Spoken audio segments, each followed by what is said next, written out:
Parang nagugutom ako ngayon ah. Kaya masarap kainin. Parang gusto ko ng sisig eh. Tara, kain tayo.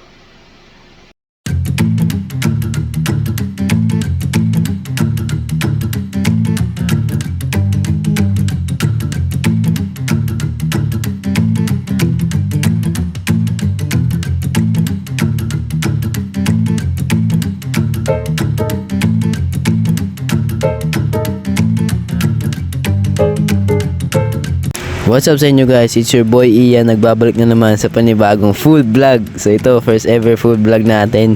So sana ma-enjoy nyo to guys dahil ito yung first ever food vlog natin. So ang lulutuin natin today ay sisig dahil yun, nag-crave ako sa sisig. So ito yung mga ingredients na kakailanganin natin dito sa food vlog na to. So syempre ang kailangan natin yobab, yobab baboy, siling green, siling red, onion, kalamansi, star margarine, tapos onion leaves. So yun lang naman ang kailangan natin for today's video.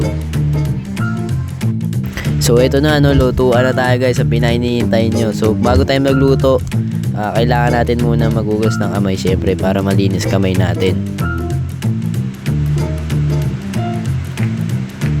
Yan, hugasan muna natin sila isa't isa. Isa-isa.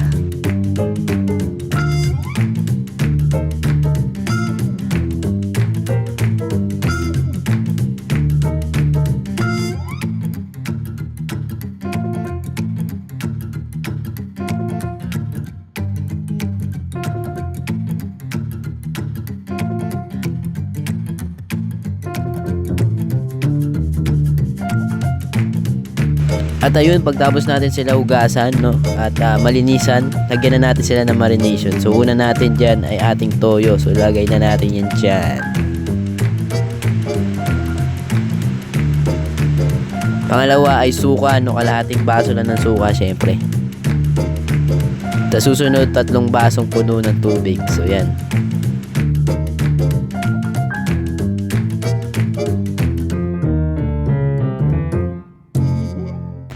So yun, no, pagkatapos natin pakuluan muna, hintayin muna natin siya mag-marinate ng 30 minutes, no. Hintayin natin siya mag-marinate ng 30 minutes.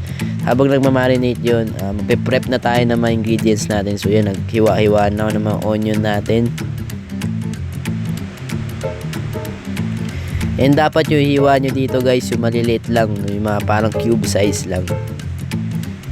So kapag kumukulo na yung baboy, no, ayan, i-flip nyo rin siya guys para mamut-mut yung lasa dun.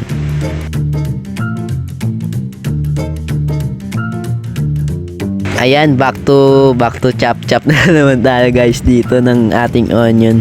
So ulitin ko, dapat yung onion na dito yung pinamaliliit lang na hiwa, no, yun. So yun guys, no, sa sobrang tad-tad kong maghiwa, sumasama na yung katawan ko sa hiwa. O yan, tulad nyo, sumasama na yung katawan ko sa hiwa. So yun, pagtaos natin, ilagay na natin siya dyan. And then next natin ay syempre isa pa natin sibuyas na dapat hihiwain kanina. Nalimutan ko yan dyan. So yan, hiniwa ko na rin siya ng pa cube size. So yun.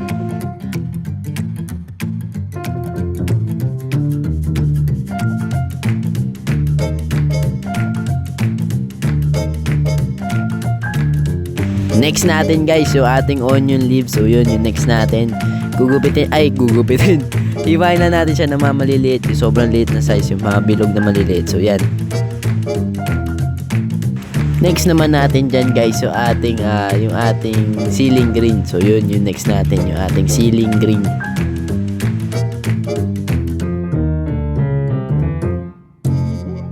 Yan, ayan.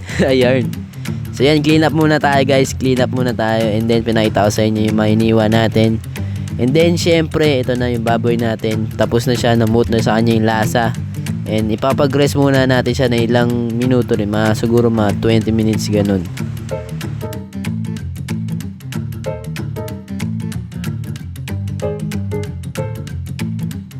Yun guys, after niya mag-rest, no, yan, isasabak na natin siya sa mantika, no, na hindi masyado mainit para hindi naman para hindi naman masyadong galit yung mantika natin. So yan, lagay na natin siya sa mantika and then takpan natin. And kapag yun, medyo napatagal na siya sa mantika, ay naprito naman na yung isang side, i-flip naman natin siya, no, para doon naman siya maprito. So yun. Yun, after ilang minutes, hayaan muna natin siyang mag-rest dun sa plato, no. Hayaan muna natin siya dun mag-rest.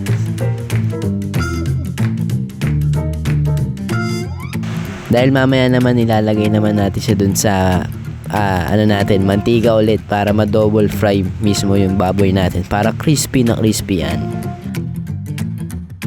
Yan na yun, no, i-double fry na natin tong biobab natin yan guys, i-double fry na natin para naman crispy tong sisig natin. So yan, takpan natin and then i-flip natin muna after ilang minuto, then mamaya babalikan natin siya ulit.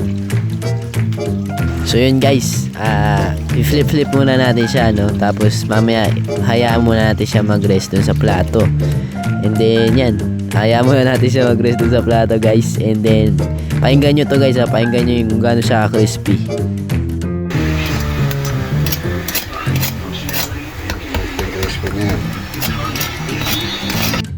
So yun, kitang-kita nyo kung gaano crispy yan guys. Yan palang ulam na, paano pa yung sisig.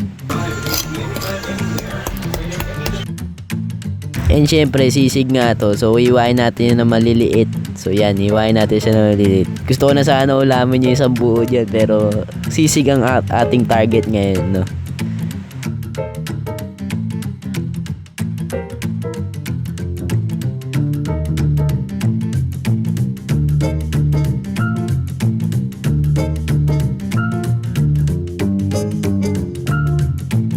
So yun, sa pag-iiwa pa lang, alam nyo na kung gaano ka-crispy yan. Yan, lumalabas-labas na yung juice.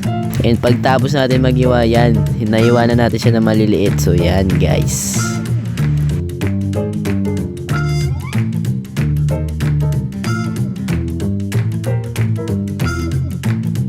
And diba guys, kanina nag-iwa tayo dyan, ihahalo na natin ngayon dyan sa mismong baboy yung mainiwa natin. Siyempre, sibuyas muna and then siling green. So yan, lagay muna natin yan din dyan. And then i-mix natin yan mamaya.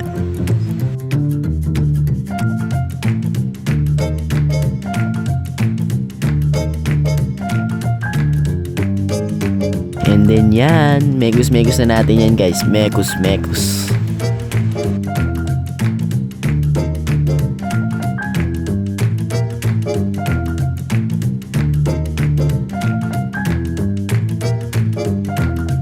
And then syempre paminta susunod natin. And haluin natin ulit yan guys. Megus natin ulit yan.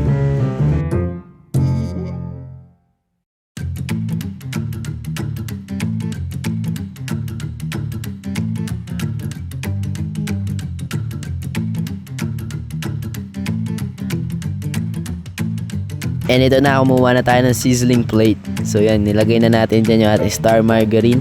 Mainit na yung sizzling plate natin yan dyan guys.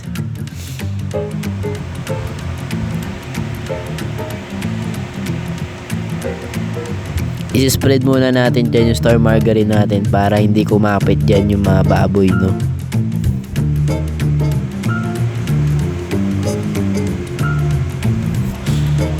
So yan, ilagay na natin dyan yung mga baboy natin guys. And after natin ilagay yung baboy, syempre gagawa tayo ng butas para sa ating itlog para hindi siya dumulas, no? Kasi dudulas yan guys pagka di kayo gumawa ng well.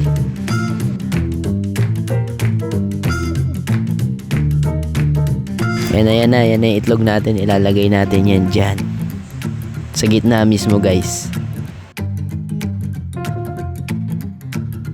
Lagyan natin siya ng onion leaves. So yan, onion leaves. Spread natin yan dyan. And syempre hindi mawawala yung megus natin yan.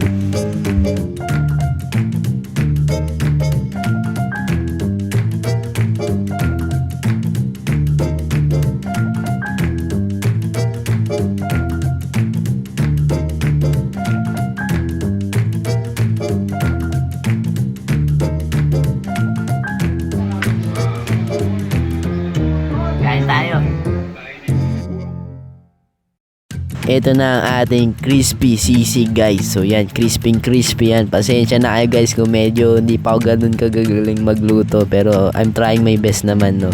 Pero yan, sobrang hirap para magluto ng sisig, no. Kala ko dati madali lang magluto ng sisig. Pero yan, montage muna tayo.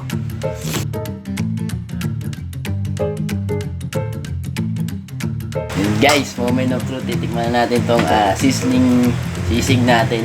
So ito, titikman natin siya. Titikman muna natin siya ng walang kanin. So let's go.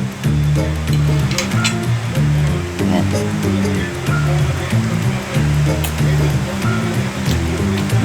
Solid. May lumanghang. Manghang nga guys. Pero hindi na siya kailangan ng mga seasoning. Hindi na niya kailangan ng mga nor, mga basta anong mga seasoning. Okay na siya. Pero nasa inyo naman yan eh. Kung anong gusto niyo. Gusto niyo na siya lagyan ng mga mayo, ganun. Kayo naman bahala dyan. Pero sa akin, mas masarap siya ng mga seasoning. Next, try naman natin siya na may kanin. Siyempre, kailangan natin ng kanin. Siyempre. Yan, kuha tayo ng ganito. Yan, kuha tayo ng kanin. Yan. Bagay na bagay. Bagay na bagay sa mga kanin guys. Tap. Tsaka yung baboy natin, no, crispy na crispy. Nakikita nyo naman yun na dun sa pagluluto kanina, talagang pinaka-crispy natin yun. Para naman solid na solid yung baboy natin, no. Kasi ayaw naman natin na hindi crispy, no. Kaya nga crispy sisig yung tawag natin dito. So yun. Tama sa pagsama sa akin sa unang food vlog natin. Gabi, ngayon lang ako nakagawa ng ito kahirap na dish. Kala ko dati hindi mahirap magsisig, pero nung nagawa ko na yun, ang hirap pala, no? So yun, sa pagsama sa akin dito guys, please like, share, subscribe, and hit the notification bell kung gusto nyo pa ng mga ganitong food vlog or mga mukbang natin. So yun, sa pagsama sa akin dito guys, is your boy Ian. Goodbye!